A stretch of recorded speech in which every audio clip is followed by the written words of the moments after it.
भगवान कृष्ण को भगवान विष्णु के 8वें अवतार के रूप में और सर्वोच्च भगवान के रूप में पूजा जाता है। वह करुणा, कोमलता, प्रेम के देवता हैं और सबसे लोकप्रिय और व्यापक रूप से पूजनीय हैं। उन्होंने हमें जीवन, प्रेम, खुशी, धर्म, मोक्ष, मुक्ति, भक्ति, भक्तियोग, ध्यान, धर्म, सत्य के बारे में सब कुछ सिखाया। आइए जानते हैं श्री कृष्ण के श्री मुख से निकले कुछ अनमोल वचनों को। वह सब कुछ करो जो तुम्हें करना है, लेकिन लालच से नहीं, अहंकार से नहीं, वासना से नहीं, ईर्ष्या से नहीं, बल्कि प्रेम, करुणा, नम्रता और भक्ति के साथ। भगवान श्री कृष्ण इस अनमोल वचन के माध्यम से कार्य करने की नियत का उल्लेख करते हैं। जब किसी भी कार्य करने में अगर लालच होगा, बेईमानी होगी, जलन होगी, तो वो काम न तो सही होगा और न ही उसके परिणाम फलदायी होंगे। के 3 द्वार हैं, काम, क्रोध और लोभ। जो व्यक्ति कामी प्रवृत्ति का होता हो, जिसके मन में लोभ होता है और जो अत्यधिक क्रोधी स्वभाव का होता है, उसके लिए नर्क के द्वार सदैव खुले होते हैं। अर्थात ऐसे व्यक्ति को तो सिर्फ नर्क में ही जगह मिलती है। मैं ही सृष्टि का आदि, मध्य और अंत हूँ। भगवान श्री कृष्ण ही इस सृष्टि के पालनहार है।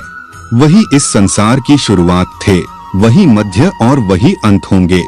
मैं सभी प्राणियों के हृदय में स्थित आत्मा हूँ। मैं सभी प्राणियों का आदि, मध्य और अंत भी हूँ। हर व्यक्ति श्री कृष्ण से जुड़ा है और श्री कृष्ण हर व्यक्ति से जुड़े हैं। वही हमारे आदि, मध्य और अंत है। सत्य कभी नष्ट नहीं हो सकता।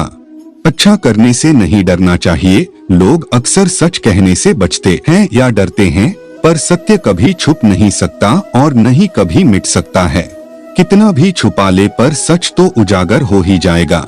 इसलिए जो बात सच पर आधारित हो, उसे करने या कहने और मानने से कभी नहीं डरना चाहिए।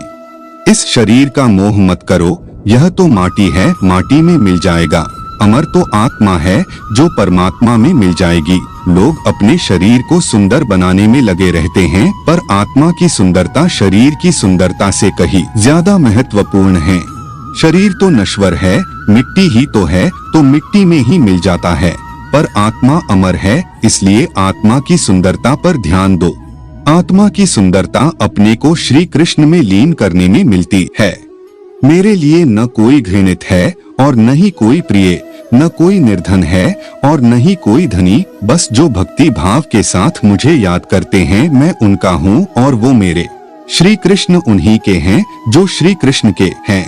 भगवान तो बस प्रेम भक्ति के भूखे हैं। जो भी उनकी भक्ति में लीन होता है, जो भी प्रेम से उन्हें याद करता है, वो सदैव उसका कल्याण करते हैं।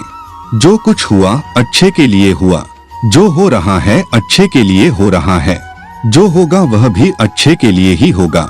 तो सकारात्मक रहो और अपना कर्म करो। आप वही हैं जिसमें आप विश्वास करते हैं। आप वह बन जाते हैं जो आप मानते हैं कि आप बन सकते हैं। हमारी सफलता और असफलता इस बात पर निर्भर करती है कि हम खुद पर कितना विश्वास करते हैं। व्यक्ति जो चाहे बन सकता है, यदि पूरे विश्वास के साथ अपने लक्ष्य पर लगातार चलता रहे।